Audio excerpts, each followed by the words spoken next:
lot of enthusiasm. I've met great new friends. I've learned so much more about presenting on digital media and online and in front of a camera instead of in front of an audience. And it's been fun. It's been inspiring, and we've made plans for the rest of the year. This meeting was very, very special for me because I met a lot of people around the world that share my vision about dentistry.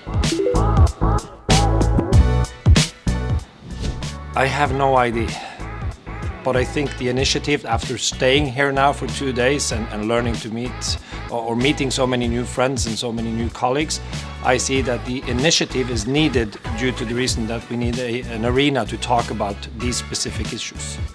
This initiative it was very interesting and very important for these people that share the same vision, try to understand what is the future of dentistry online.